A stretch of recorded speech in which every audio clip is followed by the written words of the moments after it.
Welcome to The Last American Vagabond. Joining me today is Derrick Broze to discuss a couple of really important articles that he put out recently. One in particular around the spyware element and the growing reality of that, but in specific in the context of Donald Trump's incoming administration, and overlapping that with an interesting point about the Israeli, as I would write, infiltration of this field, pointing out that some close to 50% of the field of spyware is actually Israeli startups, which are directly connected to their intelligence apparatus, and talking about how concerning that may be with what seems to be this kind of unfettered regulatory reality for the technocratic drive coming during Trump's next administration.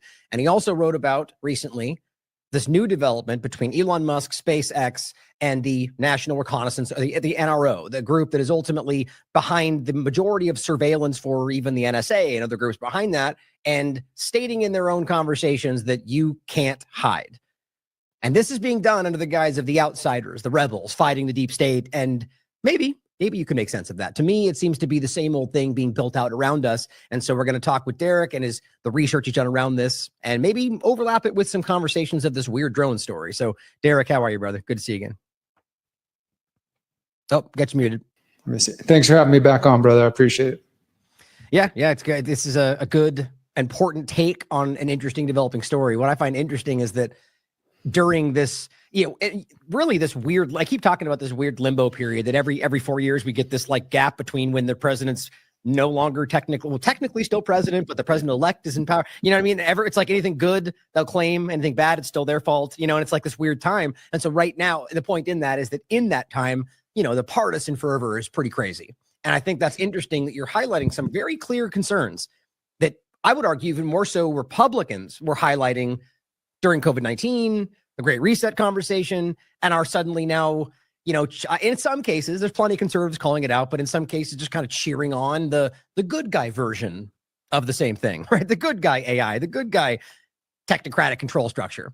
So let's start with, okay, do you want to open with something? Go ahead. No, I just wanted to say to that point you were making there that just in case anybody is going to hear the rest of this conversation, and it probably will be more focused on the Trump, Elon Musk, Peter Thiel cabal side of things, you can go back to the articles I wrote before the ones we're going to cover today when I looked at Joe Biden's legacy as well. So we're looking at all sides at this point. We're not letting Biden just, kind of slip away into the night without calling out some of the things that he's been responsible for. Right. Well, it's funny. I do take issue with the idea that we always have to counterbalance the statements, because it's an objectively a clear thing that we pointed out, but it gets taken as, well, therefore you don't point out the other side. We all know that it's frustrating. The point is obvious that from our perspective, as we've been highlighting, that it's more so about the illusion of it all that is just the current power structure. So we're highlighting the issues being rolled out by the incoming administration, not so much because that's right or left. And I think Derrick's done great work on this. And this is one of the ones I was going to point out in a minute, whether through Biden or Harris or Trump, digital IDs are coming to America. And that's what we're trying to get at. I seem to be focusing more on that incoming power structure because I just think it's obvious that they have more influence over the outcome from the political side of it. And I think that's what we can see with every house, that, executive, Senate, House. I mean, it's very clear that they have that kind of influence. So I'm glad you point that out, though, because same point, the fervor of the partisan side of this, people will tend to kind of reflexively push away from something they sense is highlighting the person that they support. So I'm glad you pointed that out. But and even before we fully dive into that, just one other quick thing. We're recording this in the middle of December, so Biden's got just a couple of weeks left. And part of what I was pointing out with that article that you just showed there, I know we'll talk more about digital IDs in a few minutes, but part of what I was pointing out there is that there is a draft of an executive order that has been seen by, more, probably a dozen or more people, maybe more at this point, which has been in draft form for several months now, maybe even up to a year, that the Biden administration is apparently holding on to. And I wouldn't be surprised if that draft executive order that I wrote about in that article does get, put into place right before he leaves office. And that would be an executive order about accelerating the push towards mobile driver's licenses or digital driver's licenses. Yeah, no, that's a really important one that I've been highlighting, the dual aspect of the two-party illusion part of it, right? Where you bring in the overlap to the SAVE Act, right? Which ultimately opens the door to real ID compliant, which is digital ID, period. and ultimately then, but allowing other options in the bill. But then I pointed out, if and when this comes to pass from Biden's side of it, it effectively creates a circumstance where eventually, as they outline, your paper versions will eventually be null and void, and the digital on phone version is what you'll use, which then when you combine these two things, then all you end up with is real ID compliant identification. And then both sides point at the other for why they were responsible for letting this happen. And you make a good point about, or I'm glad you point out the idea of the executive order and how this works in the limbo period. So let's say Biden passes this on the way out. It's an easy thing for Trump to say, see, the Biden Democrat, they're the problem. They passed this. But then how hard do they work to try to return that over? They you could just write another executive order. I'm going to argue that's not what happens. I would guess that he's going to do what every other president has done before him and say, we don't need to look backwards. We need to look forward. Yes, right. It's all about unity when you want it to be, right? But I think it's important to see that ends up being, you give him an out because he says they're the bad problem, but he doesn't actually try to stop it. And my point is that's the illusion of how this continues to keep us divided into the guys they're fighting each other when really their plans seem to work in unison to achieve these things. So you wrote the article, meet the spyware companies preparing to unleash their tech during Trump's second administration. And again, the point being is that I would argue this was going to happen regardless of what selection was made. That'd be my opinion. But so what really alarmed me about this is the first point in general, just in a broad sense, before we even get to this point, is how crazy it is that we're in a position where this is still it's like a benign story almost for some people, despite the history of the NSA conversation that in and of itself just kind of got kicked aside. Yeah, we lied 14 times over. Yes, we're spying on you, but it's for your safety. And everyone just went on. It's just crazy. And so here, that overlap is important that you see whether it's Israeli spyware or not, which we'll get to. Just the fact that we're still in this field, that Americans aren't recognizing how invasive this stuff is or just don't choose to. I just even comments, and I just think that's very crazy how we can't seem to get past these things. Any of them, it seems. Yeah, and the reason I thought that this article was important to write is not just, as you said, to kind of point the direction at what's going to happen with the incoming Trump administration, which is a big part of it for sure. I think to your other point that it probably would have happened either way, the acceleration of spyware by various U.S. government agencies, that's probably in the cards already, just because we're headed towards the surveillance state day by day. But I do think, as much as I agree with you about the selection aspect, for whatever reason, the narrative being Trump won and, now he's going to come clean house or whatever, his rhetoric around the largest deportation operation in history and all that sort of stuff, it's clear that the different companies that are involved with spyware, and I also talk about companies that are involved with what are they called? When you're on house arrest, ankle monitors and stuff like that, that all of the industry behind that, including the private prison industry, who is going to stand to benefit to the tune of probably billions of dollars to temporarily or long-term house people who are going to be deported. Because it's not like, I think people have this image that they're going to just go find the local illegal cook at your your local restaurant and put them on a bus and send them back to Mexico. And it's not going to be like that. There's going to be a whole process, which, and in some cases is probably better, right? You're not just throwing people across the border.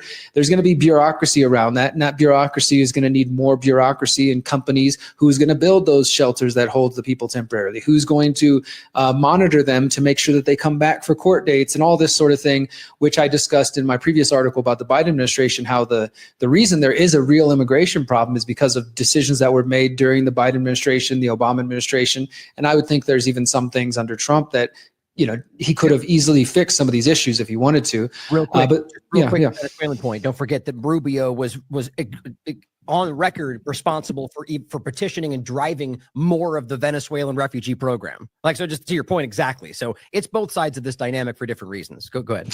Yeah, and as we reported at the time, Trump was, a big cheerleader for the attempted coup in Venezuela, and it's interference like that in other countries, which leads to the blowback that causes people to want to come to the United States in the first place. They're not just leaving for no reason. There's turmoil and things happening at home, and they decide, this potentially dangerous journey, the life-ending journey is worth the risk, so we're going to go make it. But nevertheless, this problem of immigration has been building up for some time. And so then Trump gets to step into this role of I'm going to be the one to finally fix it. The Democrats are crazy, and they did all these policies that clearly anybody with a brain, and I think it's true, anybody with a brain could look at these policies and say, that's not going to end up good. Right. You're going to lose children. Why are you doing that? Well, then it allows Trump to, and these various companies to kind of step into that space and say, well, look, I'm going to do this better. And as he has signaled, and you can find this in statements made by Trump, you can find it in the Republican Party platform under Trump, and just different speeches he's given, that he is not anti-technology, not to say that he should be or anything like that, but he's definitely going to use technology like facial recognition, like biometrics, et cetera, to create this massive system that he wants. So we shouldn't expect that he's going to like shy away from these companies who are already coming to calling to the Immigration Customs Enforcement, to ICE. As soon as Trump got elected, as I point out in the article, ICE was petitioning different companies for contracts for technologies which will be useful for tracking people and which will be useful for housing people and things of that sort. Some of which includes these companies here that I'm highlighting, these spyware companies that have been around for years. You know, for those who aren't familiar with the term spyware, you know, it comes from the idea of software. Software is, of course, something like a program you can load to your laptop, to your phone, your computer, things of that sort. Spyware, as the name implies, is simply software or a program that is there to spy on you and to gather data from you. And as you mentioned, Ryan, we know about the NSA's efforts through tapping the undersea cables of the internet, through phone and cellular data collection. This is different in the sense that this is specifically companies, many of which who are associated with Israeli intelligence, who are developing software, spyware programs that they can remotely infect phones, computers, et cetera, and gather all kinds of data. And then, of course, where that data goes after that, maybe to law enforcement, maybe to the government, maybe back to the same Israeli firms with connections to Israeli intelligence like Unit 8200. And they are bragging that they can crack encrypted messaging on WhatsApp, Telegram, Signal, and Facebook Messenger. And not to say that those four that I just mentioned, besides maybe Signal, are like the pinnacle of, you know, encrypted messaging, but Facebook does claim that they have some level of encryption. Telegram does have a one-on-one encrypted messaging option, and WhatsApp is allegedly encrypted too. And then Signal, of course, is seen as like the kind of the pinnacle or the, you know, the top encrypted messaging app. I think there's reasons to be skeptical and careful with that as well. But nevertheless, these are the ones they're focusing on. And if they're focusing on these ones, we can just assume that they probably have the ability to crack others as well. So that's kind of what my article is looking at in a broad picture. We can get deeper into the details, but how all of these different companies that are starting to contract with ICE, specifically the one I start with is $2 million 1-year contract from Paragon Solutions, which is just a company that when I started to look into them, like, yeah, there's been a few reports, mainly from the Wall Street Journal over the last couple of years, but they're not a household name that I've really heard anybody else in our broader community mention. So it felt to me kind of important to not only highlight them, but to highlight just the danger of where spyware really is going. Like the way I sort of see this is you could compare it to something like facial recognition or maybe artificial intelligence, where, you know, I'm not the guy to say like, let's get the government to ban the things and assume that's going to fix stuff. But we are dealing with new levels of technology that is, you know, as many of the people that were referenced in the article I wrote here, some of the so-called experts, that we're really in uncharted territory when it comes to this technology. I mean, there's just, how do governments even protect from it? Even if we believe the governments were benevolent and really trying to protect us and our communications, like let's imagine the US government really did care about that. Well, you still got the Israeli government, you got the UK government, you got other governments who are freely contracting with these companies. And it's not just about spying on their own citizens, it's about spying on pretty much anybody they want. And this technology does allow them to do so with pretty much anyone in the world. So that, I think, is the bigger, scarier kind of question and conversation around this, is like, is there any way to stop it from getting worse? I really don't know. Yeah, and I think it's important to kind of break it into two things, because it's not just because the Israeli overlap. I think that should be concerning for obvious objective reasons in the world today and their invasive actions within this field. But your point just about the field itself, and that it is a very clearly growing dynamic that overlaps with a lot of the things you just mentioned, so let's taking one step back to the border dynamic. And you've made this point very clear that it's obvious, even with, you know, let's just say good intentions. It's like hard even saying that with how clearly I think there's not, you know, but let's just say that, you know, doing this for the right reasons, whatever you think that would be. Well, they've already made it clear that that will necessitate camps or whatever you want to call them. So at first point, for people that have in every point in conversation of the past been the ones to point out the FEMA camps or the different example. Well, here you go. It's literally being outlined and displayed for what we need to do. But because, and this is what I was highlighting before, it's the good guy version, right? It's easy to go, oh, well, they're doing it for the reason I like. So we, and that's a problem. But all the rest of it, right? It's going to necessitate an increase in surveillance, an increase in biometric tracking, like they're telling you is coming. And this overlaps with all these conversations we're seeing. So they justify it saying that we have, have to secure the border. We have to shut this down. We've got immigrants we have to deport. Well, that is going to be, as you've highlighted in more than one article, the deployment of potentially military, as there's highlighting, and just state of emergency, which it's going to increase and solidify not a surveillance state, but a technocratic surveillance state, which is where this is going, that we'll never go back from. Every time that's happened, Patriot Act never went back. COVID-19 never went back. All right. So that's where I see coming for this. And it even overlaps, which we'll get into in the next article and afterward, this potential drone conversation, right? Because let me play this clip actually, since this relates with all the stuff we're talking about. You guys have seen this, but this is what Trump said not too long ago. And it is very clearly something that, it directly overlaps with the spyware, with the biometric tracking, with the border conversation, and even with the drone point. Because how do you think they're going to be using biometric tracking? Number 8, we will finally complete the biometric entry-exit visa tracking system, which we need desperately. For years, Congress has required biometric entry-exit visa tracking systems, but it has never been completed. The politicians are all talk, no action, never happens, never happens. Hillary Clinton, all talk. Unfortunately, when there is action, it's always the wrong decision. Do you ever notice? In my administration, we will ensure that this system is in place. And I will tell you, it will be on land, it will be on sea, it will be in air. We will have a proper tracking system. Wow. You're muted, brother. What are your thoughts on that? What we're talking about today. Yeah. So first of all, it brings up a few different things, man. And like after I wrote that article about Biden and I was going deeper into the immigration issue, it is a complex issue. I'll give it that, right? There are some dumb, obvious moves that have been made that, like I said earlier, set you up for failure. And so it's like, okay, change those policies. Well, one of the policies that the Biden administration changed, which Trump appears to be saying he's going to fix, of course, he's going to go above and beyond, and it's going to be completely, biometric wall, smart wall, et cetera, though, is the fact that the Biden administration, and I think it actually started during the Obama administration, but it continued for sure during the Biden administration, that they ended the practice of DNA collection for sponsors. So as I write in that article, when there's an unaccompanied migrant child that comes across, they hold him, and sometimes maybe they have notes or something, or they have some sort of information, and they're supposed to find them a sponsor, which is, in the best case, a family member that's in the United States, and they connect him, they prove, okay, this is your family member, you know each other, IDs are shown, they do background checks, like that. Those are all the things that the Biden administration stopped doing, but they're supposed to do background checks, and that is supposed to include some level of biometrics, probably a DNA test of some sort. And those policies were ended or reversed under Biden and Obama. So I asked myself, because obviously we both see the danger in what Trump is talking about there, land, sea, and air, biometrics, all the stuff that many of us are fighting.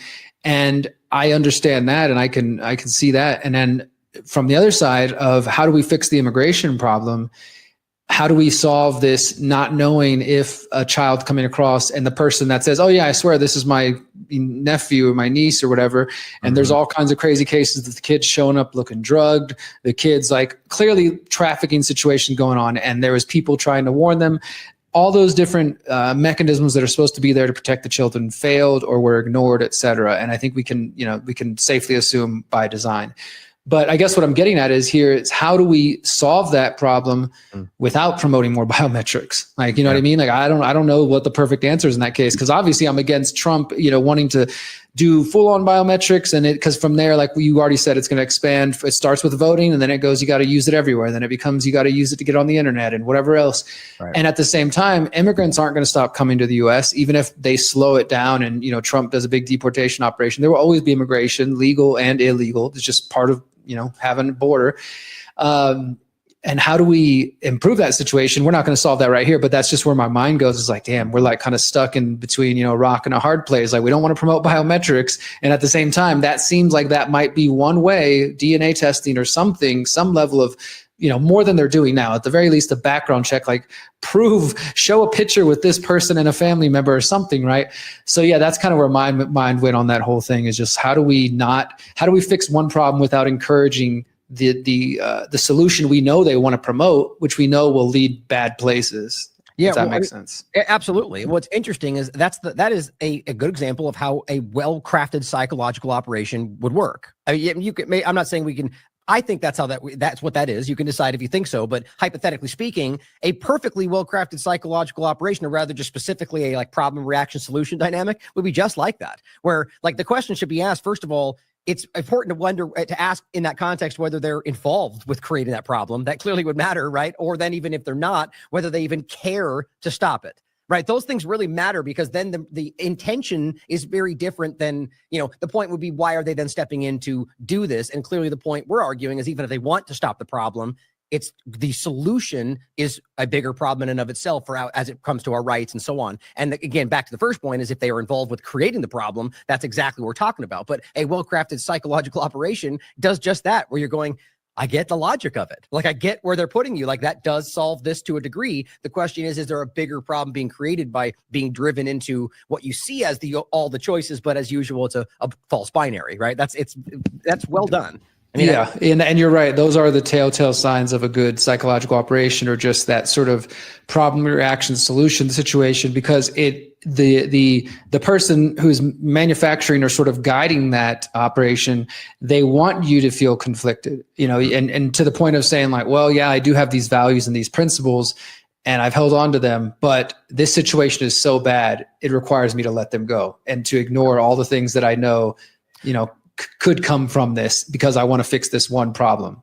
I totally agree, but I would even take it a step further and say a perfect crafted version of that would be where you don't feel conflicted, where it makes perfect sense, but you realize that, well, like, get the biometric issue, like, let's just say it was something that didn't conflict with what we wanted, but we would still be going, hold on though, I don't think they're doing this for the right reasons, and what are they going to drive around it? And so it's well done though. Like, I think that's the problem, is that it's always about, what about the children? And of course we care about the children. Of course we care. They don't care about the children, and that's where it gets very concerning for me. I want to read some things I highlighted in your article, and I'm sure there's more in this. Make sure you read this one that he was just highlighting, the Biden administration's legacy of migrant child trafficking. I just want to pluck out some of the ones I just grabbed really quickly. There's more in here you should check out, but this is being quoted, and this was Tara Rodas from a volunteer at the Pomona Fairplex Emergency Intake Site in California. And he says, quote, "If I had not seen it with my own eyes, I do not believe I could accept that a federal government agency is responsible for using billions of taxpayer dollars annually to put children in the homes of gang members. It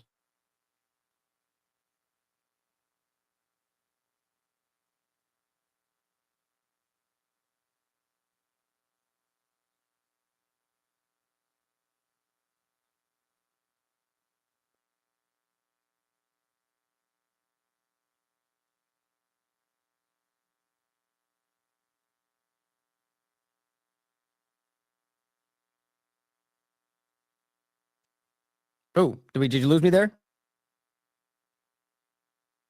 Did you lose me, Derek? You still there? Yeah, I'm here. It just froze for a moment while you were reading the quote. Anyway, so that's okay. It looks like we lost connection there on my end. That's interesting. Anyway, the point was simple, that if you read the article and what she's highlighting, that it's very clear that it's like, there's no like accident. Like, they're going out there, she's calling them out for ignoring the process, removing, like, stopping the checks of what they might need to make sure that the parents, like, it's just grotesque. And maybe there's some other reason, but I think it's pretty nefarious on its face. And so the point that we're just making is that this is how you make a very well set up discussion to justify anything else, right? And so here we are jumping into this. So we have back to this article though, the spyware being rolled out under the administration. I want to make sure to reiterate that in that field, was it 46% in the article of the entire field in the world is Israeli startups directly tied to intelligence. And this is being rushed out around this country. And I think that's pretty terrifying. I wanted to note, this one was about spyware. I just saw this online. This is as of October 10th of this year. It says Israeli firm. It's not showing on the screen, by the way. Oh, thank you. That was just my fault. So this is a tweet that's shared by Robert. I just looked up Israeli spyware to see what would pop up in regard to what people are talking about. It's an article right here saying Israeli firm taught U.S. police how to target Black Lives Matter, Antifa, and January 6th protesters. Of course, because it's nonpartisan when you really break it all down, right? And it's always being used against you. But so this is Israeli spyware that's immersed. So it's part of the official discussion of what our governments are using against us. And I find that to be pretty terrifying. And so we can roll this into, the digital ID aspect of this is very important, but we can talk about the next article you wrote. And the point is, we get digital IDs at any point. We should talk about how it overlaps with all this, because it's very obvious that that's, as we wrote in the IMA panel discussion, the foundation of technocracy. It'll be one of the earliest points in this, and that is the biometric aspect. So tell me about this article, Derrick, and how you think these overlap, if at all, because I think there is clearly a connection, whether it's drones or biometrics, but does overlap with satellite and surveillance. But the article is entitled, "You Can't Hide." So whether they connect or not, we're talking about the increase of surveillance state. Elon Musk and SpaceX are helping U.S. intelligence build the world's largest spy satellite network. So tell us about this and why we should be concerned. Yeah, so I mean, you're right. They both connect because they're part of the broader surveillance conversation. Before we jump into that one, I wanted to make one other point, though, on the spyware companies. Just we were talking about how that relates to ICE. I mentioned that there's been a $2 million contract signed earlier this year by Paragon Solutions. I just wanted to make the point that is actually just the latest in contracts that ICE has signed with various companies. They've actually signed $20 million worth of contracts for spyware, surveillance, and forensic tech in just the last 4 months, in the 3 months leading up to the election, and then since then. And so, like I said earlier, whether this probably would have continued and, it picked up at similar pace, whether it was Kamala or Trump in office.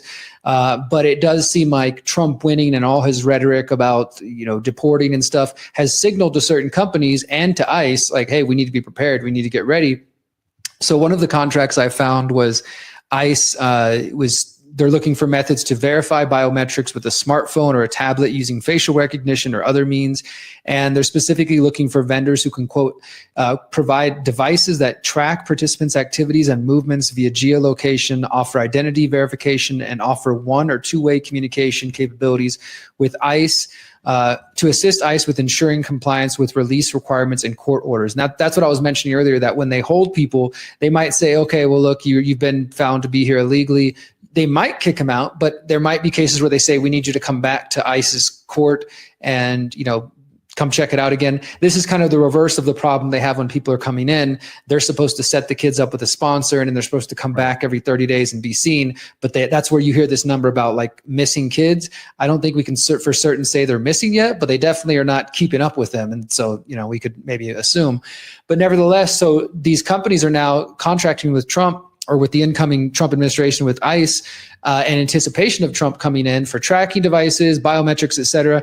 But the other point I wanted to make about this is that one of the companies, Geo Group, which is a private prison contractor, one of the biggest ones in the United States, after Trump was elected, he gave an interview where he said that he's expecting they're going to make $400 million annually under Trump by filling up the beds with individuals who've been accused of illegal immigration. This is where we're talking about the FEMA camps, internment camps, whatever you want to say.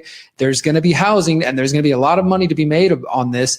And here's where more of the swampiness comes in. Trump's pick for Attorney General, Pam Bondi, she was a former lobbyist at the Geo Group. So you start to see like, okay, so the private prison industry is about to benefit to the tune of hundreds of millions of dollars a year because of Trump's rhetoric about getting rid of immigrants, because of a situation that we know was allowed to expand to this point where people are literally begging to get rid of all the bad guys.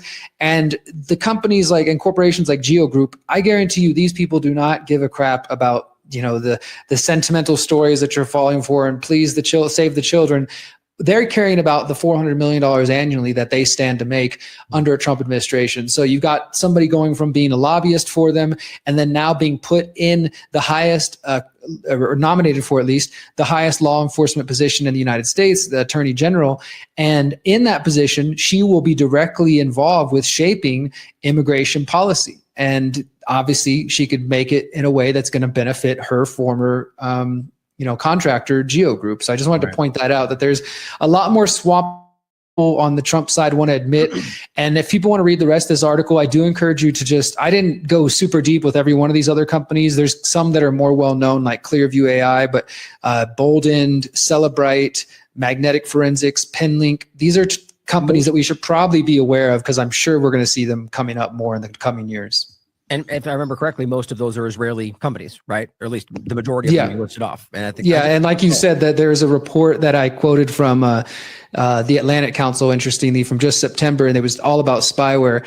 And it said that most of the vendors, because you've got like the companies that create this stuff, the spyware companies, you got vendors. There's just like a whole apparatus to this industry. Most of them are based in Israel, India, and Italy. They call it the 3 Eyes, but nearly 50% of them are coming from Israel. And there's other companies like the NSO Group, who's probably made the most attention over the last couple of years because of the Pegasus leaks that people may or may not have heard about. I do a little recap of that in this article, but there's others. And these names, like I said, they're not household names yet that you might have heard about, like Palantir or something. But I guarantee you, we're going to see more and more of these different names, and we're going to see more and more spyware being deployed, both by private companies, because that's the other big difference, right? On one hand, when we talk about surveillance, you got the NSA, that's government surveillance, taking taxpayer dollars, developing different tools to hack and spy or go to the courts and ask for FISA warrants or whatever. These are private companies who are working with hackers who've been trained by the intelligence firms to develop tools specifically to crack encryption and messaging apps, and then sell those programs, that spyware, that software, to governments and to law enforcement. So whether it's coming directly from the governments and the cops, or it's being sold to them by private entities, we've just got so many people trying to get in our stuff. And I would encourage people to check out, just one other note on this, encourage people to check out a documentary. It's by HBO. I don't encourage you to give HBO your money, but if you search around, you can find it. It's called Surveilled, and it just came out in the last couple months. And actually, I didn't even know about it till I was finishing my article, and I decided to watch it sort of as part of my research. But much of what I discuss here is discussed there. They talk about the Pegasus leaks and the NSO Group, and how this is just, it's like I said earlier, it's rising to a level now where, most experts in this field of digital rights and digital security are not sure how anybody's privacy is going to be protected in the near term future, if to whatever degree it already is, right? Right. Well, I was going to say, even not just an opinion, but stated by people in that very field, that it very well may have been, we may have passed that line a long time ago, right? And we're just not aware of that. But so, I mean, absolutely. Speaking of the problem, reaction, solution to it, and it's a general concept that people tend to, it can apply anywhere, but just consider how easy it would be. I mean, I guess just to start with the fact that I think we should all acknowledge that our government has been very clear about the direction, both left and right, about the technological advancement, right? These are things that they've been trying to remove rights every which way they can, and from both sides. So think about how easy it would be to simply create this dichotomy, to create during Biden's administration an influx, which nobody's denying, at least not here, about the problem that's created. And then how easy it would be to have Trump swing in with this next administration and say, well, now we're going to bring them all back out and create the opening for exactly what we're talking about. And maybe they're not even aware of that, but just consider how easy that might have been to accomplish. And so now they're going to be the biometrics, the drone aspect, the surveillance, all the things we might talk about. So I just want to point that out. I know many of you probably already had that in your mind, and it's not there, something we can verify, but we have to consider that might be happening. That's how governments operate. Now, before we move past the next one thing I really think stands out when you read that last time, when it says accused of illegal immigration, I think that tends to get skipped over, right? And you made a point about that. So they're erring on the side of the big boogeyman that we need to remove from the country. And I think that's being broadly, like wildly overrepresented. But to the point you made earlier, well, then we should care. There's people that were let in that were criminals, or that they're people that are here illegally. That should matter. But when you say accused, that opens the door, like all the rest of this, to a broad stroke, application of what? That they have a different skin color? I mean, how would you really imply that from a perspective of people on the street? So if you just touch on that point, I think that's important. I think that is a hugely important point. And not only what you're saying there, but we already know that Donald Trump has been speaking in support of stop and frisk measures and wanting to bring back the horrible post 9/11 stop and frisk measures. And for those who either weren't paying attention or just didn't, care at the time, but in the post 9/11 era, up until maybe the last 5 or 10 years, when I know they finally got rid of it, but there was stop and frisk in places like New York City, obviously, where 9/11 happened, where the cops could pretty much just go up to anybody. And yes, they typically were brown-skinned people who maybe looked they would assume they were Muslim. They could be Palestinian, they could be Sikh, they could be whatever, but they had a turban on or something. So they may go check them out and question them, and they could pat them down, they could bother them, they could take them to the station, they could try to turn them into informants, and all of that was considered completely legal. And I think you're for sure. Yeah, totally unconstitutional, but they consider it to be legal, as far as they're concerned. And, so when you mention that caveat of, like, they say, people who are suspected of being illegal immigrants and things like that. Another thing that I've seen Trump stating that does concern me in terms of how this whole thing's going to be carried out. And none of us know for sure, but when they're discussing using the military, he's like, well, maybe we'll use them. We'll see if it comes to that. It's just not even a fun place to be where they're playing with that idea.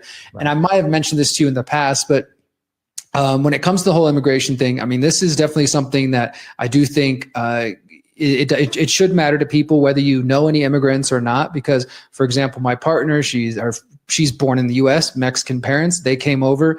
They were naturalized in the 90s, so they're legal, but they have some family members and probably friends of family members who come over who do a lot of work that Americans don't want to do, who may not have their current paperwork because of how messed up the system is.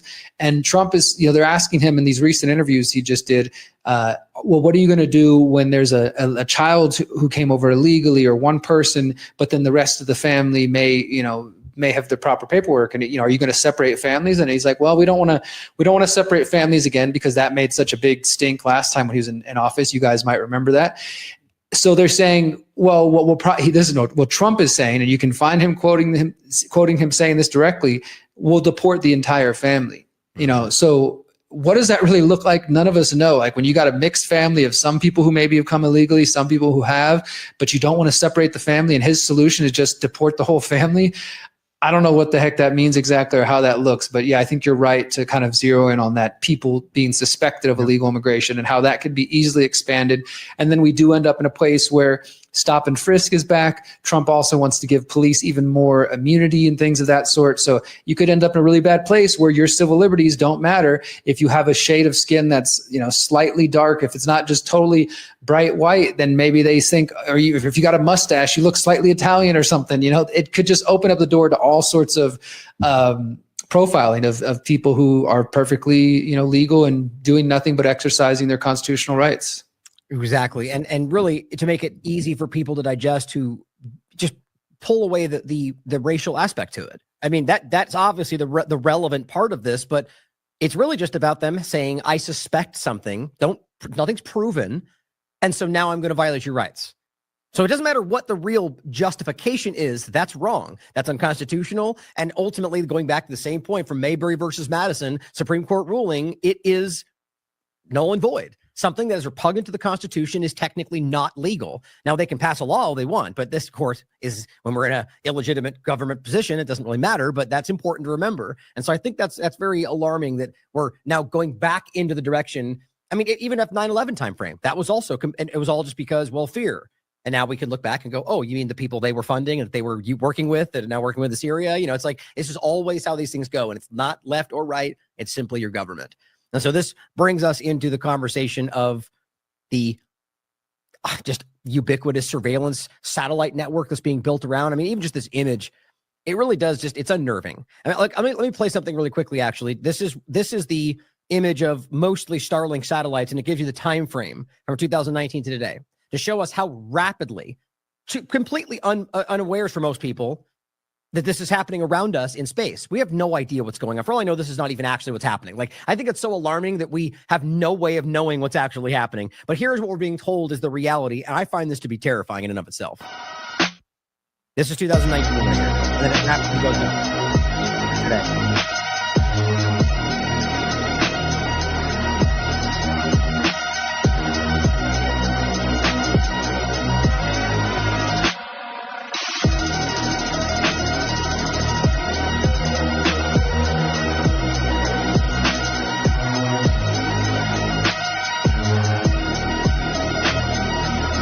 Now, minus the increasing red color, which makes it feel more ominous.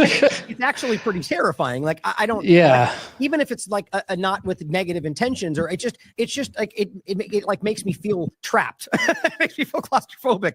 I don't know. That just pretty. I think that is definitely terrifying, man. I hadn't seen that, but that makes sense based on what I was reading about the coverage of just how much it's been expanding. And I definitely believe I touch on in this article how, the thing that people don't really understand is that the SpaceX company has been partnered with the military for a long time. I mean, right after 9/11, they were launching satellites for the NRO and for other agencies of the U.S. government, which we probably are not privy to at the moment. But this isn't anything new. So from the very beginning, Elon's company, I mean, this is just another example of how he is a military industrial complex contractor. Like this is all of his different devices, whether it's Starlink, which is just the commercial public version of what Starshield really is. And I think maybe that's part of the goal too. I mean, we can kind of look at the internet itself, we can look at cell phones, GPS, we can look at social media, all these different tools being funded initially by the military or with help from NQTEL, the CIA's venture capital firm. And sure, they have a public use. Hey, the internet, it's fun. You can post memes and cat pictures and stuff like that. But then there's maybe this deeper militaristic intelligence use for it. Same thing, right? GPS devices were used in military operations. And then eventually those GPS devices became connected with radios where you could communicate and track locations. And then once those transformed into what we call cell phones, smartphones, now those GPS devices, radio communication. I was actually thinking about this yesterday. I was doing some research on the mafia yesterday and watching this documentary about the lengths that they had to go to catch these mobsters in New York in the 70s and 80s. And I'm talking about sneaking into people's cars, like being able to do this in 45 seconds, sneak in and put a bug in their radio, sneak into their favorite restaurant, all this kind of stuff. And now all they have to do is just get access to your phone and get the same information that they used to have to work so hard for to get a bug in your house, get a bug in your car, in your restaurant. They just turn on your phone and listen in. I mean, it's crazy, but really quickly on that point though, I would say that we're past that point. Like I legitimately think that that's maybe like the 90s, or maybe early 2000s, right? Where your phone, like they would have to, I think we're at a point where whether the phones are easily accessible or that we're beyond that and we don't even understand that, like Wi-Fi 3D mapping audio, like the World Economic Forum was doing presentations about how they can use your Wi-Fi device to like not just map out what you're doing, hear audio, but almost like somehow, I mean, it gets crazy. But so my point tell how many people are in a house or in a room and things of that sort. Yeah. But but also like audio and like all sorts of different relaying, like spying levels that are near ubiquitous. And then talking about the satellite, everything going into like Web3 and where all this stuff's going, like the new advancement of how the interconnected. I mean, that's where I think we are. Sorry, I jumped in. Go ahead. No, you're making great points there. And yeah, so I mean, that's just what comes to mind when you show that video there, because I've been writing about this Starlink and Starshield, and everybody for the most part knows about Starlink. They, like I said, they understand the public version of this, which is like if you live in a remote place,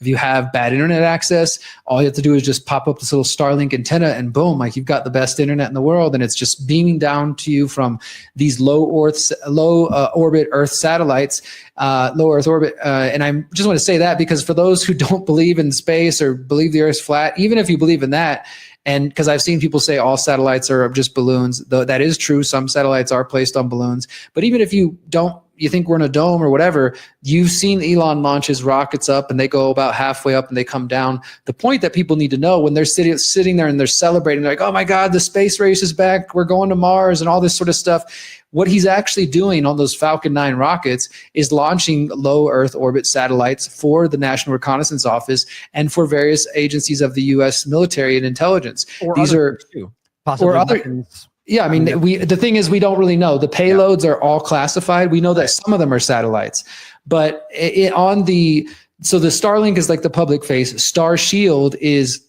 the military side of things, and so now that he's got people all over the world celebrating Starlink, and we know Starlink is used in the Ukraine war there, and other aspects of that. And people are celebrating it and loving it, and they're embracing the Teslas, which can listen in and spy on them at all times and be turned off remotely. Now we're starting to get little trickles of information about this classified $1.8 billion contract that SpaceX through Starshield has signed with the National Reconnaissance Office. And that hasn't even been fully confirmed. It's just based on a few different sources who spoke to Reuters and to the Wall Street Journal. All signs point to the NRO. The NRO is the agency that is the U.S. government agency that handles the creation and distribution of satellites.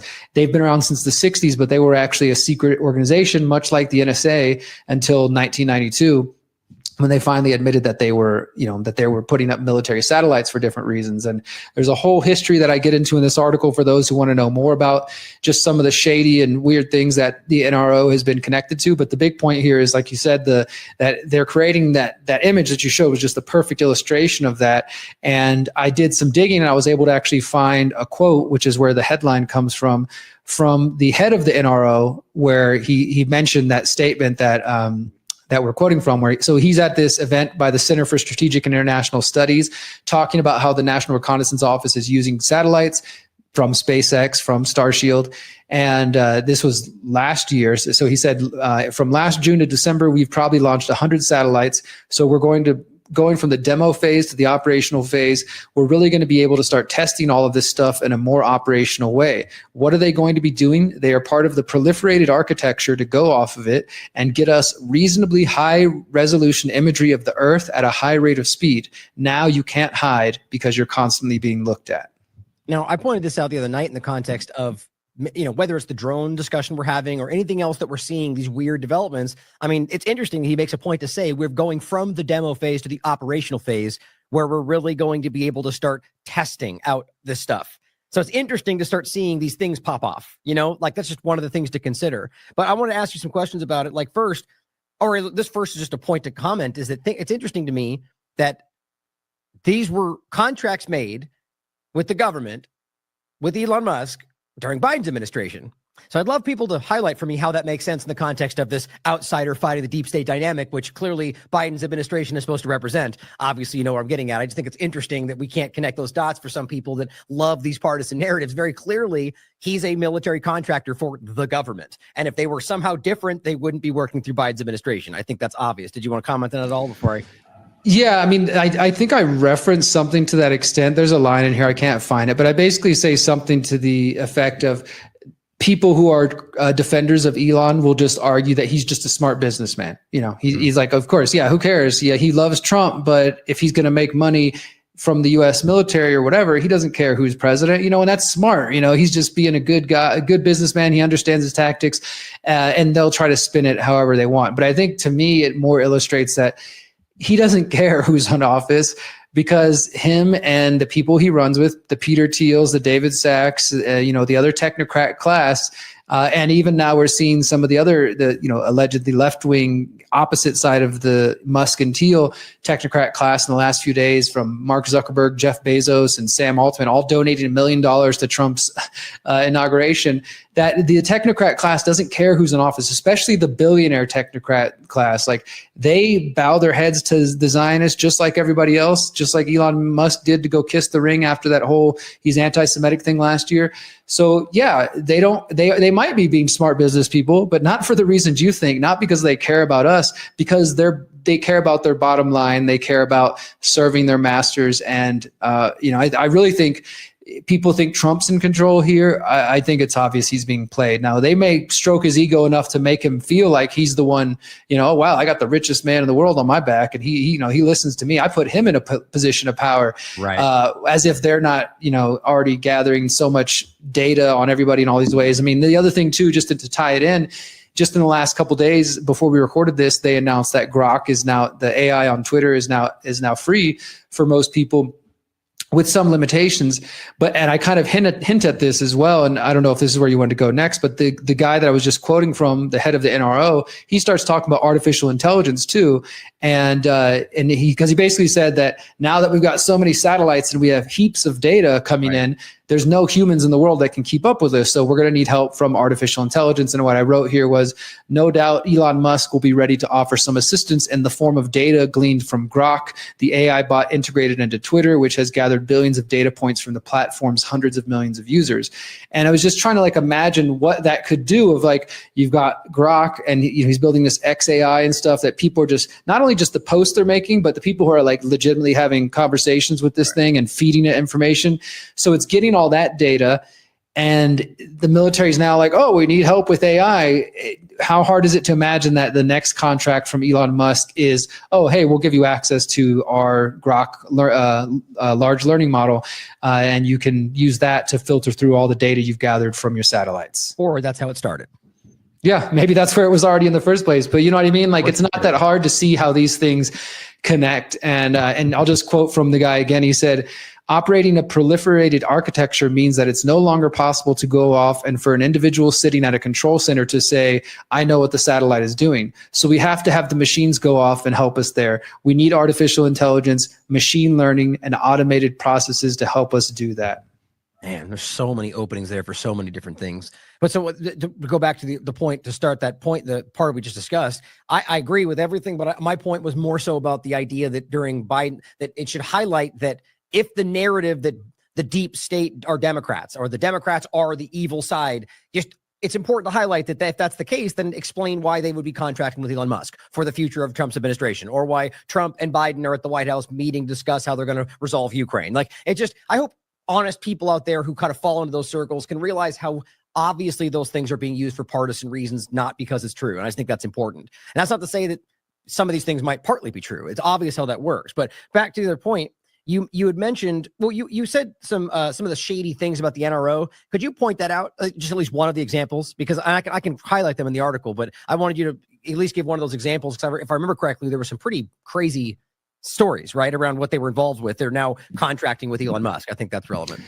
Yeah, I felt like it was important for people who'd never heard of the NRO to at least maybe know a little bit of the history. Like I said, they hadn't even been public till 1992, but pretty much within 5 years of them being public, in 1996, you had a New York Times article titled "A Secret Agency's Secret Budget Yields Lost Billions," officials say.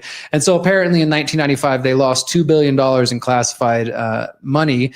So that was kind of an interesting thing. It made me think, of course, Catherine Austin Fitts and others who are always speaking about the trillions lost, and just here's another example of alleged money just being lost that they claimed later on, okay, we found $1 billion of it. Like, and there's no way to verify this as a public person. Like, obviously we could dig into the budgets, but we're talking about black projects here. These are classified above top secret budgets that most of us never have access to. And so the claim that they lost billions of dollars and then found it is just funny. But it just as some reference to kind of give us an awareness of how much money this agency does use. In 1996, so almost 30 years ago, the NRO was running a $28 billion a year black budget, according to the New York Times. So that was 30 years ago, $28 billion already being pumped into this satellite agency here, the NRO. This is a few years too before, as far as I could find, their first contract with Elon Musk and SpaceX. But just to think about that, I mean, a lot of us haven't been paying attention to these sort of things for 30 years. And while we were all, teenagers or young adults or whatever in the mid-90s, they've got a $28 billion black budget already at that point. Most of us had never even heard of them. So, I mean, I thought that was kind of interesting. One other one that I think people may remember is this, one of their launches of a spy satellite, which is officially known as USA 247 or NRO Launch 39. This was December 2013, which was just a couple of months after the Snowden leaks were starting to happen. And they were launching this satellite. It was being promoted by the Office of the Director of National Intelligence, the ODNI, and they actually tweeted out a logo for this launch, which was, again, taking place December 2013. And the logo you guys may have seen around, or there it is right now for those watching the screen. The ODNI said, "Ready for launch, and Atlas V will blast off at just past 11, carrying a classified NRO payload." So that's what I mean. They have these classified payloads. We don't know what they are. It says also CubeSats, that's satellites. So it launched satellites and then some other classified things that we don't know about. And the logo is this crazy octopus wrapping its arms all around the world with saying nothing is beyond our reach. And they have their own explanation for why they chose that. They try to octopus symbolizes this and that, blah, blah, whatever. But here we are, fast forward to what this was 2013, so 10 years later only, and we've got the head of the NRO saying with these new satellites they're launching, there's nowhere you can hide. Nothing is beyond our reach. I mean, it's right there. So just a little bit about, some of the people that the Elon Musks of the world are partnering with. And, one other just kind of tidbit on this is more directly related to Musk and just to because I end the article with hammering home the point that he's a technocrat, he's not a hero, for those who are still falling for that narrative. And I actually found this from another article when I was doing some research, but if you go to the Tesla website, and we do link this in the article on the Tesla corporate website, and there's a profile for Elon Musk, he calls himself the Techno King, which, he's a nerdy, weird guy, right? He's quirky. He's just being silly. He gave himself a silly title at his company. But it really reminds me of the historic technocracy movement. And I've talked about this before, that what I call the technocratic state, they originally called the technate. And they said there would be a North American technate that would know how much energy everybody's using. It would allocate, energy credits and all this sort of stuff that sounds real familiar now. And at the head of that would be a technocrat king, at the head of the technate. And Elon calls himself the Techno King. Okay, it could be nothing, but to me, it's just like those little things that I feel like might end up being important in the long term. Yeah, very much so. The last one I want to ask you, you mentioned in the article about specifically Starlink. Again, you kind of framed it as this I'm sure in some cases it's helping people, right? I'm very suspicious about that. I don't think very few things are like that in this world from people like that. But that you mentioned that the NRO or simply the government intelligence kind of apparatuses in some cases might be piggybacking on the devices. Could you explain what that means? I think that's important for possible, especially if it turns out that this is not some new thing, but there's rather, that Elon is another. Oh, I'm trying to make a good analogy, but like DARPA on the internet, where it's like he's a project of ours, kind of an idea that it was always like that from the start. So what do you mean by piggybacking? Yeah, and that's kind of what I was alluding to earlier. Is like like I said, the internet, cell phones, social media, these devices and these tools that we are now ubiquitous in regular everyday life. They all have origins in the U.S. military and U.S. intelligence, and this could very much be another example of that. So what I was pointing at specifically is that just as of last year, SpaceX got its contract with the U.S. Space Force. This is apparently the first public one. There may be others, but the first public one that we know about.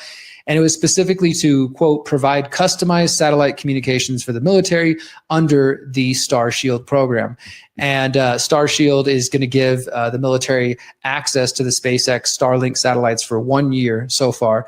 And there was an Air Force spokeswoman that told Bloomberg that this is going to, quote, provide for Starshield, that the contract provides for Starshield to provide end-to-end service via the Starlink constellation. So they call these satellites constellations. And so basically they're saying now that Starlink has gone up there and it's provided all this internet for different people, we're going to go ahead and now get a contract with SpaceX to let us have access to all that thing. Now, I don't know what those details mean. Does that mean that they would have access to the traffic that's being transmitted through the satellites? I think it's absolutely possible, and I wouldn't put past them. And that's another reason why, to me, even if I thought not that any other internet service provider out there is necessarily trustworthy, but knowing what we know about Elon Musk, it would definitely make me feel skeptical of having all of my data transmitted through his SpaceX network, Starlink network, which is part of SpaceX, which is a military contractor and is now working even closer with the military than they ever have before. So what I wrote was that the U.S. and intelligence will be piggybacking off the Starlink satellites, which are being sold to the average person as a convenient and fast way to access the internet. And the other point I kind of made earlier is when people are seeing these the rockets, Elon Musk will tweet them and they'll do a live stream all day. Here's another rocket going up, and I see all these people celebrating. They're not thinking about the payload that we just discussed. You go smile and clap and yeah, we're going to Mars because the rocket went up in the air, but you don't see where it's letting off its payload and sending out more spy satellites to help the U.S. military build the largest spy satellite constellation in the world. And I think that's what it's really about. So Starlink kind of seems like it was just the foot in the door to get people accepting of that, what that picture showed, put satellites all over the entire globe. Yeah, it's going to help you guys have internet. We're going to end the digital divide and help poor African farmers. And, where have we heard this before? Just think of the global South, and we're going to fix the world for them, we promise, and make it more equitable. Exactly. Saving them that actually hurts them. Yeah. And then now it comes out, well, actually, we're going to partner with the military and give them access to the same satellite network. Right. Well, to your point, it is a perfect example. Grok is something that is being thrown out there. When something is free, it's you're the product is the point, right? And so ultimately Grok is out there, and we already know that Grok, they're using that data to facilitate their project. So what would be the difference of him letting them look at the data that's coming through the satellites? You know what I mean? Like, especially since he probably feels he's giving these things to people, so he probably has a right to that. Are you willing to bet you there's something in these contracts? The problem is that people that lean into this more often than not are of the mind that these are, like you said, heroes, saviors. They don't even think twice about whether there might be something nefarious going on there. And that's a problem. I don't think that's the majority, but I think there's a large group of that, most definitely. So let's talk about how this overlaps to kind of wrap up today, as long as we want, but about the idea of not just this point, but any other points in developing stories. Like, for example, AI being used in foreign policy situations, Palantir, Peter Thiel, and Israel, things like that. But specifically, the point that seems to be really grabbing the country's mindset right now is the drone fiasco, which, I mean, I'm in no way suggesting, I think it's pretty obvious that there are drones and people are, these are some of them, I think probably half. Most of the ones I keep seeing fake are coming from the Joneses and even politicians that are sharing things that are debunked as star constellations. It's very interesting, but there are actual real videos. So I'm not denying that there are drones, but it seems very clear that this is something that we're all being directed to focus on, almost obsess over. And whether that's the reality or not, it is clearly adding to what we just talked about. It is creating justification for surveillance, for a satellite infrastructure that could potentially stop these, or a biometric system, or any number of things that were being, or the point you made earlier, which I don't think we brought up, actually, we talked about off air, a discussion about whether this whole thing is meant to distract us from Orwellian drone legislation that's going through right now. Or I would even argue the NDAA, which gave almost over $500 million to Israel for their genocide. We're not talking about these things. So anyway, go ahead, take the floor. What do you think about this? Yeah, as you were talking about this, I just decided, let me just go see what's happening. And over on CNN.com, like one of the top stories is what we know about the mysterious drone sightings happening over dozens of U.S. states. Like, so right away, like this is, it's kind of the messaging. Story of the day.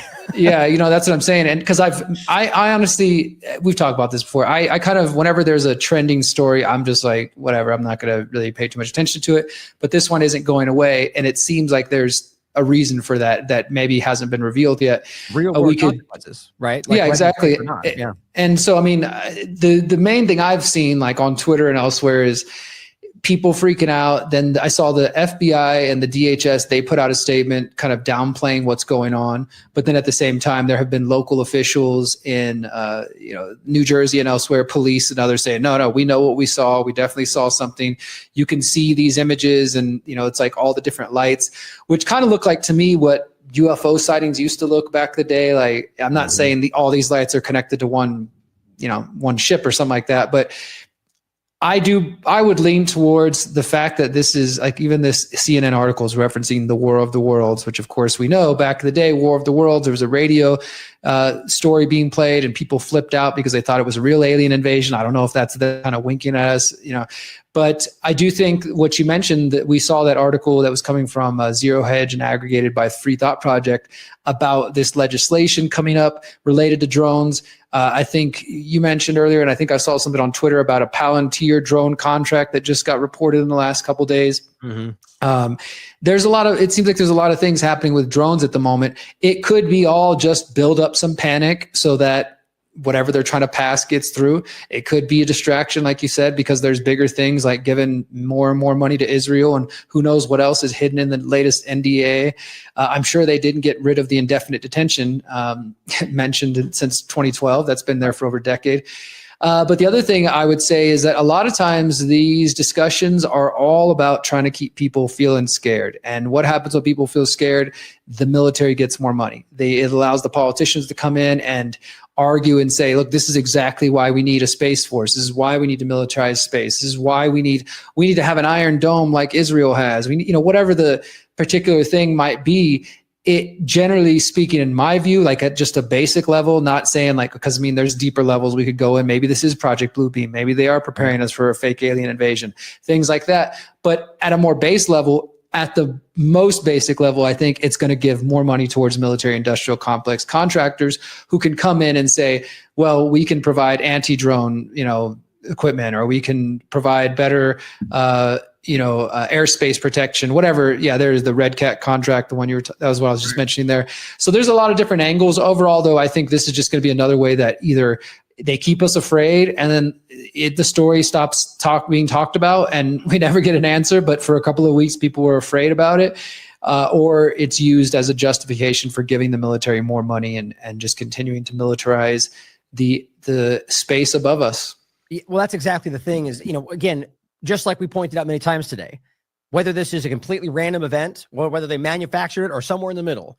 The whole problem, never let a good problem go to waste example, right? It's something that will be used. Like I pointed out with the shooting, whether, sometimes there are just people that get shot. And my point is that when there's a large event, whether or not they manufactured something like that, the government who wants to will say gun control, right? It's using something in front of you. So my point would be, and I do think there's very clear hallmarks of manipulation in all of this, but I think we're at a point where there's far less information than I'm usually seeing. Like 90% of this conversation, even on like BBC and AP, are like anecdotal narratives. Like the entire article is like what somebody said and what they saw.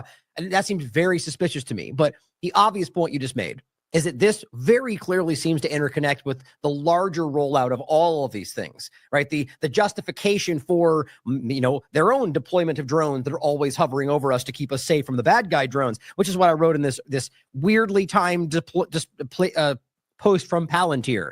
It says, for more than 2 decades, we have been providing warfighters with mission critical software and blah, blah, blah. It's drones, right? So they're literally going, look at this new drone, discussion, basically new contracts for drones for the US and everybody else. And I said, hurry, rush out the good guy drones to save us from the bad guy drones. Thank you, Elon and Palantir. I just think it's very interesting. And so I recently did a conversation, yesterday did a show about this, where I go over the bigger topic, but I also highlighted some interesting connections to Israel specifically. Now, as I said in the show, I'm sure people will jump to the conclusion that I'm doing that because they think I'm focused on Israel, and there's some truth to that. I do think Israel is a very important, largely interconnected problem to a lot of the things happening in the world, but I wasn't like I was just blindly looking for it. There were things that popped up that I think are very relevant. For example, these are just general things. The point was there's an exercise we saw about drones with Ukraine and NATO and overlap, which was just a point about kind of a false flag dynamic. I saw that Israel is one of the leading drone providers in the world, but rarely is highlighted as that, and all these different points. And I thought it was relevant. But what I want to include in this, what you mentioned about the Palantir point, is that this was so this image, by the way, is from the Army-Navy game. And weirdly, Elon just shared this and cropped out the Palantir thing, which I think is funny. But here's the video that they shared at that game. Did you see this, by the way, before I play it? No, I haven't seen this. Palantir advertisement they played at that game. Think of the timing.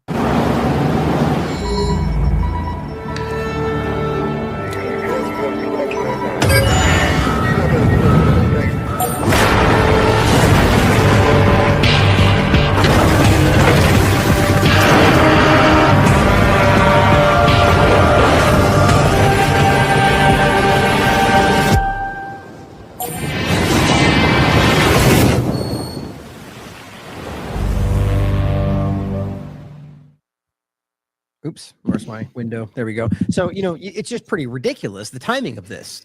It's almost like the more on the nose they make it these days, the easier it is to kind of go, that can't be the case. You know what I mean? Like that makes me feel more and more like this is a psyop. Yeah. Because I knew there was a football game and they were at it or something like that. But I hadn't seen that video. Definitely send me that tweet. I would like to share that around as well. Yeah. But yeah, things like that, I don't think those things are coincidental. Elon Musk, like I said, the Peter Thiel, the Trump, they're hanging out. There's a Palantir ad. There's a Palantir commercial in the middle of the game. And think about that kind of people, the people that are there. Like you probably got millions of people tuned into that football game just because Elon Musk and Donald Trump are there. And they keep showing them clips of, hey, look, they're hanging out, they're waving. And all the energy that's going into that. And the kind of person who would be at a game like that, and then they show them a commercial that, what was that other than war propaganda? That's basically just like, hey, there could be somebody coming to attack us, but don't worry, we got you. We got all these drones and they're going to save you. At the same time that there's all this weird drone activity. And like you were pointing to earlier about Elon mentioning drones before this started to happen, mentioning like a swarm of drones or something. Yeah, well, I was gonna say real quick, and the next day they post this advertisement showing that they're rolling out with some new drone program to help fight. It's just problem reaction solution as lazy as you can make it. But yeah, the point was, what were we saying? Oh, right here, the Zero Hedge article. So this is they came out the 14th. They put out a new one the next day, which was saying, new theory. It was about the potential nuclear bomb sniffing thing. We can get into that if you'd like, but it all seems very much up in the air right now. And it seems like it's kind of set to manufacture this in a direction that rationalizes why this needs to happen, but at the same time, making it like bad Biden. It's a very weird dynamic, but the point was even Zero Hedge highlighted, well, let's take a step back and look at Musk's tweets. 2023, he says the drone wars are already a big deal, but we ain't seen nothing yet. September 29th, epic drone wars coming. September 30th, drone swarm battles are coming that will boggle the mind. Those are all there. What I find even more interesting, December 13th, this guy goes, hey, any thoughts on the mass drone sightings? So realize he's been hyping this as a very real incoming problem. And then when he asked while it's happening, he says alien spaceships controlled by Iran, obviously. To me, that was almost more revealing than any other answer, because and this is personally, obviously my opinion, but I get the sense that this is a game that they're playing right now where it's always real until it looks bad. Then we were always trolling, and they play that very middle line where it's like, no, we were just trolling you with this thing. Either way, I find it telling that he's been telling us it's an incoming problem. The moment it starts happening, he kind of brushes it off as a joke. I don't know. Putting it all together, I very clearly feel at the very least it's being taken advantage of for what they're all involved with rolling out. But anyway, kind of any thoughts here on what you think, how this connects, and whether we care about this. We are being psyoped 6 ways to Sunday. I can't even just putting everything together from, the spyware companies, from Starshield and the satellite and everything. Obviously, we've known drones were going to be a big part of the futurescape for quite some time. Again, another technology that they tell us, oh, you'll never have to leave home because drones will deliver everything to your house. And they only tell people the sort of public, fun, cool side of it. You'll have a personal drone assistant or a robot assistant or whatever. But clearly, these things are intended to be used militarily, and they will, and they have been, and they were during COVID. Drones were used against people, whether that's shouting like, hey, make sure you're social distancing, go back inside or whatever.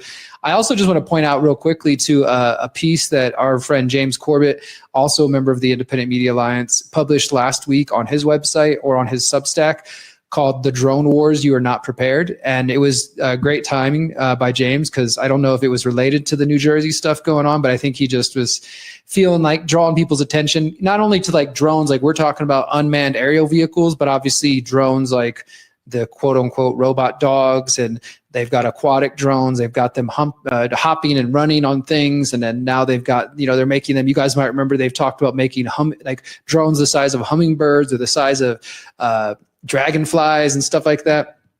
I think James does a good job in that piece pointing out just how much drones are going to be a part of the future and coming war on free humanity.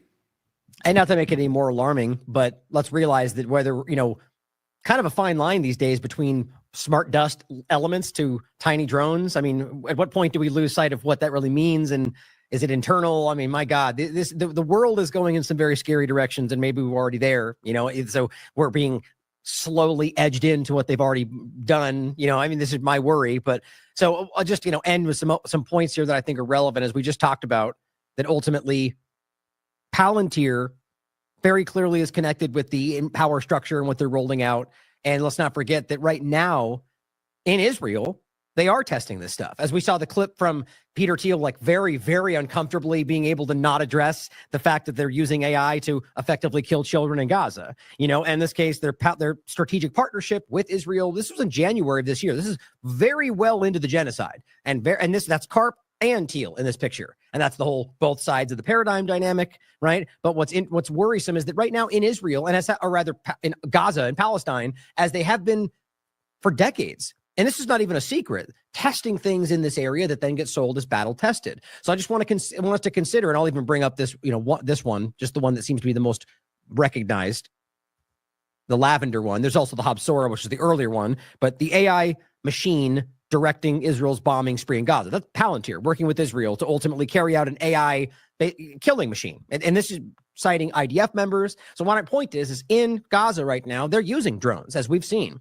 And I argue all of this right now is being real-time tested, and maybe we just kind of stepped into that real-time test. And ultimately, we have the NRO highlighting that the real time, not it's operational at this point, and as well as what I showed earlier a moment ago, back in just even May, Intercept was reporting that an Israeli company is hawking its self-launching drone system to U.S. police departments. And I said, as I said recently in the conversation on my show, was simply, as we see this kind of Israeli tech startup deploying like chicken pox across our country, like just everywhere. We've got the Carbine overlap where they're able to manipulate call center dynamics. We've got startup companies themselves, spyware, my point is not to say that those are the drones, but just realize how easy it would be for something like this to become almost impossible to see with the influence coming from these foreign powers, or just ask yourself whether we're being played like Derrick was just highlighting. But either way, I do think it's concerning how all of this overlaps and is driving to more surveillance, more control. And so many seem to be blinded by it because they believe the person about to step into power is on their side. I hope you're right. But leave it there for today. Anything you want to end with to leave us with on the way out, Derrick? And really, if you want to, I'll point out, by the way, the upcoming event that we're both going to be at. I'm looking forward to that. Yeah, that'd be great. No, I mean, I would just, I think this Red Cat and Palantir partnership, I definitely want to look more into that. And maybe I'll end up writing something about it because I do think it's going to be intriguing, because I see from one of the press releases, you mentioned Lavender, of course, but probably a few less folks remember Project Maven, which when it was first announced was a big deal because there was people from Google protesting that they didn't want to be involved and stuff like that. But Palantir, as well as other companies, were involved with the development of the Project Maven. And you've got Palantir's CTO and president bragging about how they have been, quote, providing warfighters with mission critical software and production AI capabilities, including Project Maven. And now they're looking forward to going forward. And interestingly, they have a program that is called Warp Speed. Their operating system is called Warp Speed. I saw that. That's interesting. Yeah. Yeah, it's who knows if that's just coincidental or not, but it does definitely feel an interesting nod. And I tend to think there's more interconnection than we realize. But yeah, I'll include a link. I was just trying to grab. Oh, here I got the just the People's Reset link. I'll include, but upcoming event we're both going to be at Derrick's. She's responsible for putting this together in regard to the People's Reset, formerly known as the Greater Reset. I'm looking forward to this conversation and seeing your community, by the way, and everything going on there. But as I said before, I think it's a very important time for this conversation. I mean, it's always been important. But the idea of first of all recognizing that there are alternative solutions for all the things they want you to think. There's only one path, which is their technocratic control structure, but also just that we need to actively look inward, right, into how we will improve our lives and not just call for somebody else to solve everything for us. So thank you for putting all that together. Yeah. I'm looking forward to that, brother. Yeah, and I just want to say, anybody who's interested, they can go to thepeoplesreset.org or thegreaterreset.org. It'll go the same place. We're 6 weeks away, pretty much as we're recording this, so there's still plenty of time to come hang out with Ryan, myself, and hundreds of other freedom lovers from more than 15 countries. Obviously, people from Mexico. It's just like Ryan said, it's a great time. If you're sick of just getting the information and just hoping that politicians are going to save you, or you already know they're not going to save you, and you're maybe looking for some ideas on how to get started for yourself, the People's Reset is a place to be. And the entire event is streamed for free online for those who can't come in person. But if you can, I do encourage you to come hang out, get connected, attend some workshops, listen to some talks, meet some cool people, and go home feeling activated. So thanks again, brother, for letting me come on today. And hopefully people are going to pay more attention to Paragon Solutions and to Starshield, because based on what I've seen from writing these articles, there's not too many people who are even aware of these companies.